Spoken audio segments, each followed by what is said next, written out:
Have you ever read a true crime book that made you feel sick with every page you turned? We all have our own limits when it comes to handling disturbing content, but this case truly left me speechless. It was so horrifying that most Japanese media didn't even want to report it in full. The case was considered so shocking and bizarre that Japan's top prosecutors said there was nothing like it in the country's criminal history. This is the disturbing story of Futoshi Matsunaga.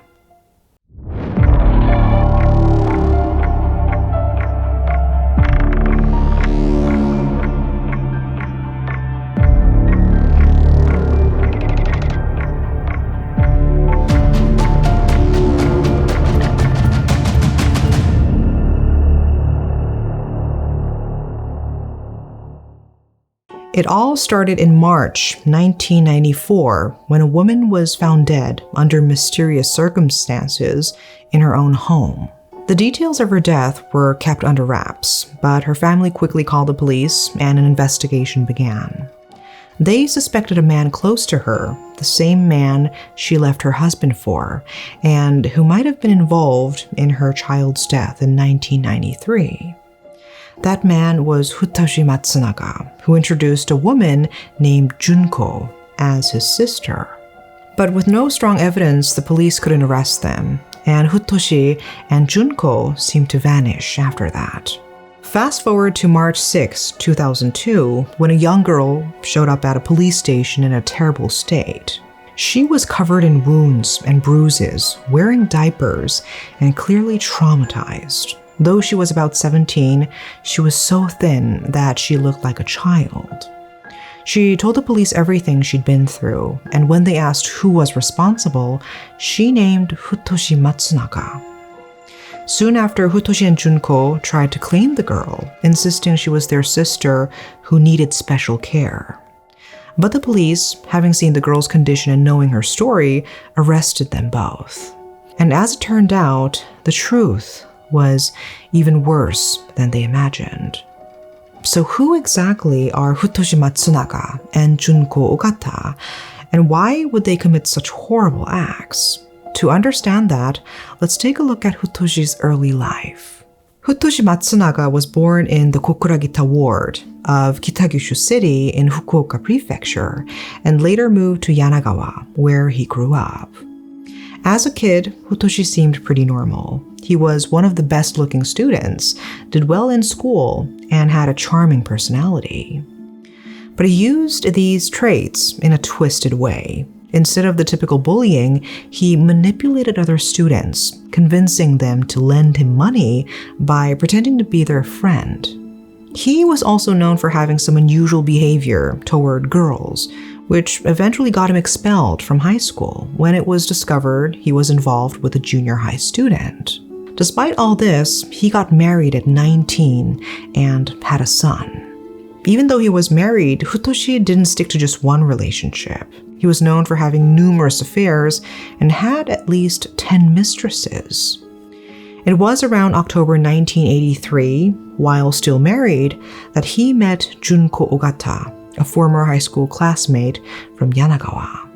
Junko was born in Kurume, Fukuoka Prefecture, into a wealthy family. She was quiet and had a gentle nature, which led her to become a preschool teacher. Though she and Futoshi went to the same school, they didn't really know each other back then. According to her coworkers, Junko was kind and caring, reflecting her upper-class upbringing.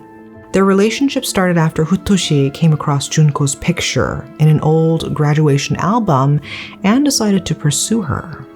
At first, Junko felt pressured by Futoshi, but she eventually gave in to his sweet talk and got involved with him.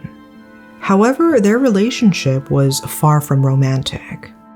You might think Futoshi would treat his mistress well, but that wasn't the case. Junko, who had never been in a relationship before, was constantly accused by Futoshi of cheating, even though there was no basis for his suspicions. This led to him abusing her, both mentally and physically. He would hit her, force her to kneel and eat food off his foot, and even branded his name on her chest and forced her to tattoo it on her thigh. Despite all the abuse, Junko stayed with him, and they eventually had 2 sons together. Futoshi didn't limit his abuse to Junko. He also tormented his own wife. He threw a lavish party at his house, inviting several women he had affairs with, including Junko. This blatant disrespect and ongoing abuse pushed his wife to her breaking point, and she eventually fled with their children. Futoshi searched for them, but thankfully never found them. Soon after, she filed for divorce. In 1984, Futoshi proposed to Junko, but her family rejected the idea, insisting that he was not the right person for her.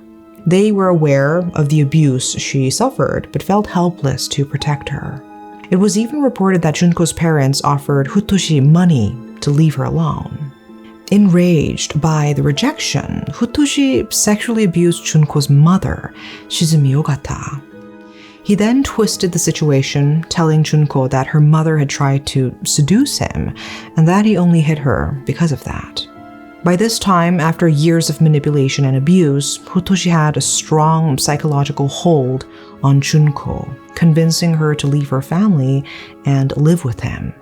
That same year, Futoshi bought a building and started a tatami business, which later turned into a futon business. While the business itself seemed successful, Futoshi's treatment of his employees was anything but normal. He had a bizarre habit of running up to them, screaming about a spirit behind them that was supposedly draining their fortune, and then shocking them with a stun gun. This disturbing behavior took place on the building's 3rd floor, where he often referenced religious concepts like samsara and kami. The exact reasons behind these actions were unclear. He simply seemed to enjoy using his stun gun while laughing like a maniac. Futoshi's role as a CEO was equally strange. He didn't seem to care about the actual business operations, leading people to suspect that the futon business was just a front for money laundering. By that time, Futoshi had already swindled around 180 million yen through fraud and blackmail. Futoshi was pretty crafty. He used different names and identities to approach different people, sometimes pretending to be a university lecturer. He'd just pick whatever background sounded impressive at the time. His scams eventually landed him on Japan's most wanted list. While hiding from the police, Futoshi and Junko moved to Kokuragitagu and started living under the name Hashimoto family in a condominium. Their first victim in this new life was a mother of 3. Futoshi introduced himself to her as a wealthy single man living with his sister. Over time, the woman fell for Futoshi, and by 1993, he convinced her to leave her husband and take her 3 kids with her to be with him. Tragically, in September of that same year, one of her children died under mysterious circumstances. The official report said it was due to undisclosed medical problems. Then, in March 1994, the mother took her own life. The police investigation revealed that she had eaten her own feces before her death, adding to the bizarre nature of the case. During their relationship, Futoshi managed to swindle 11.8 million yen from the woman through manipulation and blackmail. After her death, the police found that she had been regularly sending money to someone, which led them to Futoshi. But without solid proof, and with Futoshi refusing to cooperate with the investigation, he managed to escape punishment once again. With their history of getting away with murder, they were gaining a reputation in the criminal underworld. But by this time, Futoshi's finances were in bad shape. Desperate for money, they needed to find another victim. Their next victim was an old acquaintance named Kumio Toraya, and his daughter, whose name was never revealed, so let's call her A. Futoshi had known Toraya since his days in the tatami business. They were fairly close and often went out drinking together after work. Toraya had a bit of a drinking problem, and when he got drunk, he would sometimes share things he probably shouldn't have, like details about his past criminal activities and the fact that he was being chased by loan sharks. Futoshi, always the opportunist, took note of everything. After some time, Futoshi used this information to blackmail Toraya. Then one day, Futoshi and Junko decided to move in with the Toraya family. Futoshi told Toraya that they would be living with him from now on, and because of the blackmail, Toraya felt he had no choice but to let them in. This marked the start of one of the most horrific crimes in Japan's history. From the start, Futoshi began spreading rumors and gossip between Toraya and his daughter A, trying to turn them against each other. He didn't just stop at emotional and mental abuse. He also physically tortured them using electric shocks. Futoshi even forced them to fight each other, threatening to electrocute them with his stun gun if they didn't. In one particularly cruel incident, he told A to punch her father as hard as she could, an act that deeply scarred her. Futoshi and Junko controlled nearly every aspect of Toraya and A's lives. They were only allowed to eat small amounts of food each day, and their sleep was restricted to just 3 hours a night. They even had their movement in the house limited. Futoshi and Junko spread cardboard on certain areas of the floor and told them they could only step on those spots. At that time, A was still in school, but the constant abuse took a severe toll on her mental health, leaving lasting damage. Futoshi was said to have forced Toraya and A to commit a sexual act in front of him. He took some pictures and laughed as if he had watched something funny. The torture went on for about 2 years. During the winter, Futoshi and Junko forced Toraya and his daughter to stay in the bathroom while they sprayed them with cold water. Toraya was made to stand the entire time, and if he couldn't, he'd be beaten. They also had strict rules about using the bathroom. Toraya and A had designated times to relieve themselves and were forced to use a bowl or glass instead of the actual toilet. If they messed up or any excrement fell on the floor, they were made to eat it. Futoshi documented all of this for his own twisted amusement. After enduring all this abuse, Toraya eventually couldn't take it anymore, and on February 26, 1996, he died at the age of 34. Futoshi then manipulated A into believing she had killed her own father, even making her write a confession letter. That night, neighbors complained about strange machine noises and a foul odor coming from the house, but no one reported it to the police. Futoshi later instructed Junko and A to dispose of Toraya's remains. But before they did, Futoshi and Junko made a stew from some of the remains and forced A to drink the broth. After that, they ground the body parts and threw them into the sea near the Kunisaki Peninsula. Soon after, Futoshi set his sights on his next target, a woman who was an acquaintance of Toraya. He introduced himself as Junko's older brother and even claimed to be A's uncle. It didn't take long for him to gain her trust, and within less than a year, they were already talking about marriage. But true to his nature, Futoshi scammed her out of 5.6 million yen. At some point, Futoshi invited the woman and her daughter to visit him, and not suspecting anything, they agreed. Once they arrived, he held them captive for about 7 months. During that time, they went through the same kind of abuse Futoshi had inflicted on his previous victims, including electric shocks and emotional manipulation. The woman eventually couldn't take it anymore and escaped by jumping from a second-floor window in March 1997. She ended up in a mental hospital, and her daughter was eventually released. By the time the police got wind of what happened, Futoshi, Junko, and A had disappeared. The following month, Junko was reported missing after leaving home for work. Futoshi tried to contact her and even blackmailed her mother, Shizumi, over the 1985 assault. Despite all his efforts, Junko remained missing, so Futoshi faked his own death to lure her back. While waiting for her return, he stayed in touch with her family and even assaulted Junko's married sister, Rieko. He manipulated Junko's family and managed to extort 63 million yen from them. Eventually, Junko returned home, and she, Futoshi, and A stayed with her family for a while, continuing their cycle of abuse. While living there, Futoshi decided to make things even more twisted by setting up strict rules for the Ogata family. He rationed their food, allowing them to eat only once a day, with meals consisting of bread that required no preparation.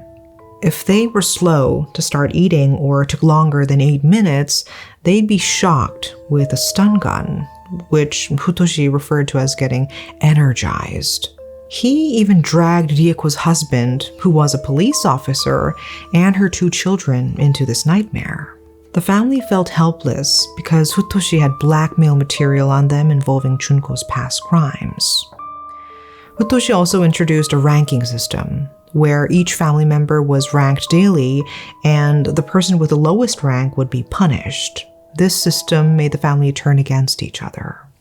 On December 21st, 1997, Futoshi forced Junko to use his stun gun on her 61-year-old father, Takashige, eventually leading to his death. As her mother Shizumi began to suffer mentally and make noise at night, Futoshi became increasingly irritated. On January 20th, 1998, Futoshi ordered Rieko, her sister, and her husband, Kazuya, to strangle Shizumi, which they did. Not long after, just a few weeks later, Futoshi forced Kazuya to strangle his wife, Rieko, while their 10-year-old daughter, Aya, was made to hold her down. But Futoshi didn't stop there. He locked Kazuya in a bathroom and starved him until he died around April 13th, 1998. And after that, Futoshi forced Junko and Aya to kill Rieko's 5-year-old son, Yuki, who was also Aya's little brother. During the trial, A testified that Futoshi and Junko had tortured Aya with electric shocks. However, Junko's story differed. She claimed that A killed Aya on June 7th, 1998, and that A's testimony was just her confused recollection, stemming from guilt over committing her first murder. Futoshi and Junko were also said to have dismembered their victims and boiled the body parts in a large pot. Some reports even suggested they used a blender before disposing of the remains in the washroom or at sea. Futoshi tried to shift the blame onto Junko, who was the only surviving member of the Ogata family besides their 2 children.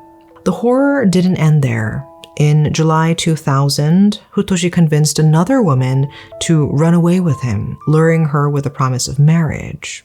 By August 2001, she had handed over her twin children to Futoshi and Junko, and he demanded 20 million yen from her if she wanted to get them back. Despite their ability to evade capture for so long, everything unraveled because of A, Kumio Toraya's daughter, who had been held captive for 6 years before finally escaping from Futoshi. Even though she was said to have killed Aya, A herself wasn't spared from Futoshi and Junko's abuse. She was kept on a starvation diet, forced to wear diapers, and denied proper clothing. When she finally gathered enough strength and courage, she fled to the police station to report everything she had endured. On March 6, 2002, A made her escape. The next day, Futoshi and Junko tried to retrieve her, but were arrested instead. Initially, they were only charged with holding A captive. However, as A began to open up, the true extent of their crimes came to light.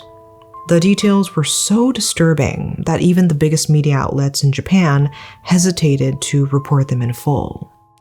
It's said that what we know today is only a fraction of what actually happened.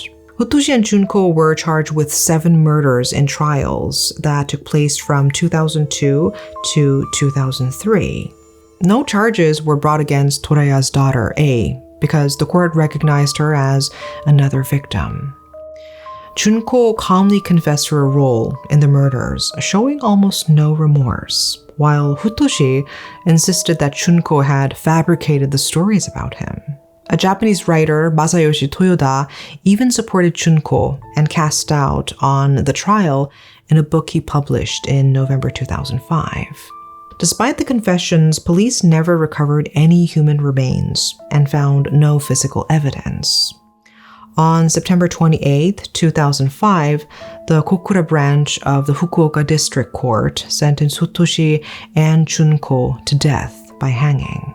They appealed the verdict, and 2 years later, on September 26, 2007, the court upheld Futoshi's sentence, but reduced Junko's to life imprisonment, acknowledging that Futoshi had exerted control over her. On December 12, 2011, Futoshi tried to appeal to the Supreme Court, but his request was rejected, and his death sentence was confirmed. Even though the perpetrators received their sentences, the scars remain. A had to undergo extensive treatment to recover her mental state. Futoshi and Junko's son also has to live with the stigma of being the child of a murderer. This case has been adapted into several works, including the movie The Forest of Love, released in 2019, and books, including Naze Kazoku wa Koroshiatta no ka, which translates to Why Did the Family Kill Each Other, by Ryuzo Saki, released in 2005. This case is particularly disturbing because Futoshi himself never directly killed anyone. He manipulated others into doing it for him. It remains one of the most horrifying and bizarre crimes in Japan's history. Our thoughts are with the victims and their surviving families, who went through unimaginable pain and suffering. That's all for today. Thanks for watching.